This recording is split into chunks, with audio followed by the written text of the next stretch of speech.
Hello, today I'm going to talk briefly about the challenges in life. You know, as you walk through the Christian faith for a little while, you start to realize that even though you're a Christian, you're going to have challenges in this world. And Jesus tells us that literally. If you look in the NIV version in the Bible, John 16:33, he literally says, "In this world you will have trouble." However, he follows that up with, "I have overcome the world." So what does that mean? So while we can't eliminate challenges in our life totally, God is there to help us through them. Let's look at some examples. In the book of Exodus, Moses is leading the Israelites out of captivity from the Egyptians. And they're heading out into the wilderness, the desert.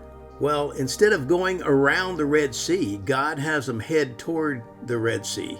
And the Israelites are questioning Moses about this. Why are you going this way? We're going to be trapped against the sea. And if you remember the story, it does seem like they were trapped against the Red Sea.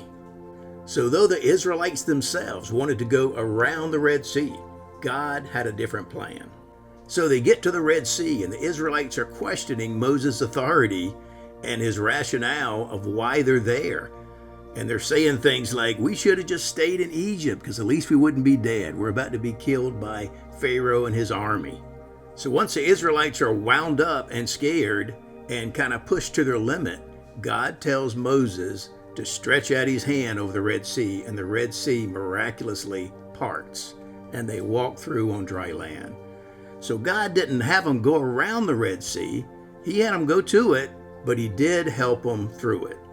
Another example is in Daniel chapter 3, where King Nebuchadnezzar builds a gold statue.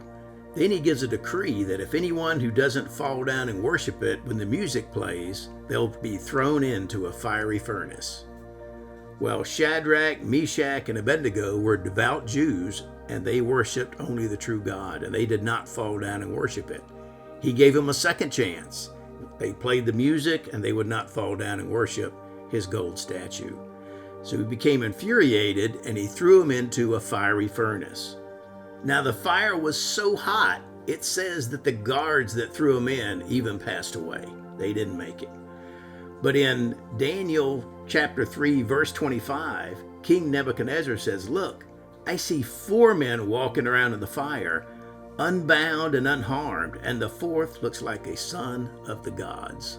So King Nebuchadnezzar has them come out, and their clothes aren't burnt, their hair's not even singed, they don't even smell like smoke. And because of that, now he passes a decree that everyone's going to follow the one true God of Shadrach, Meshach, and Abednego. Now keep in mind, God did not keep those 3 from falling into the furnace, but he was there with them and helped them get through it. Several years later, another example in Daniel chapter 6 is about Daniel himself. When King Darius issued a similar decree, he said for 30 days no one can worship anybody but the king. But Daniel, being a devout follower of God, he did his usual worships of the one true God and was caught and sent before King Darius. And his punishment was to be thrown into the lion's den. However, King Darius liked Daniel, but this was written in law and he couldn't change it. But that night, he was really hoping that everything would work out for Daniel. And he told him before he went in there, "I hope your God can deliver you." And you know what happened? God sent an angel to shut the lions' mouths, and he was not hurt.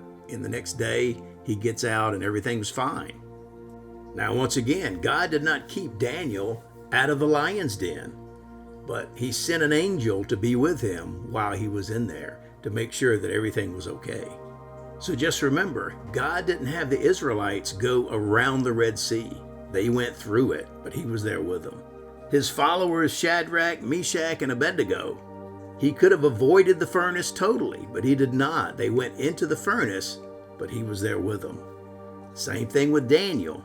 God did not keep Daniel from the lion's den, but he was there with them. When you have problems in life, sometimes God does not prevent the problems from occurring, but he'll be there with you as long as you trust in God. Amen.